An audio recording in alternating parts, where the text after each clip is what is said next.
Լուստիգը կեղծեց փաստաթղթեր, ներկայացնելով այնպես, որ թվում էր, թե դրանք պատկանում են Ֆրանսիայի կառավարությանը ու պաշտոնական բնույթ ունեն իհարկե։ Նա կնքեց փաստաթղթերը, հատուկ միջոցներով հնեցրեց թղթերը, որպեսզի համոզիչ տպավորություն թողնի, կարծես դրանք նոր որոշումներ չեն, այլ հին եւ գաղտնի պետական փաստաթղթեր են։ Այնուհետև նա վարձակալեց սենյակ հոթել դե Քրիոն հյուրանոցում, Փարիզի ամենահեղինակավոր հյուրանոցներից մեկում։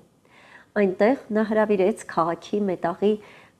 ջարդունի 5 խոշոր վաճառականների, իբր գաղտնի պետական քննարկման համար։ Ներկայանալով որպես փոստի եւ հեռագրության փոխնախարար, Լուստիգը խոսում էր սառնարյուն ու խորհրդավոր ձայնով, ճիշտ այն տոնով, որով սովոր են հնչեցնել պետական գաղտնիքները։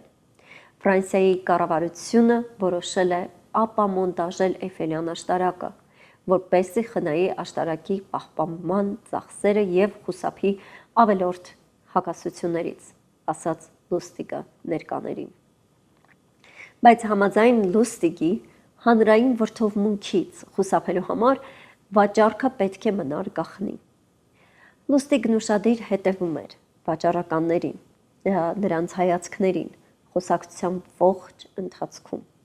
Շատերը զգուշություն էին դրսևորում, ոմանք թերահավատություն, բայց մեկ անձ Անդրե Պուասոնը լուռ առաջ թեքվեց, եւ սա հենց այն էր, ինչ Լուստիգը ուզում էր,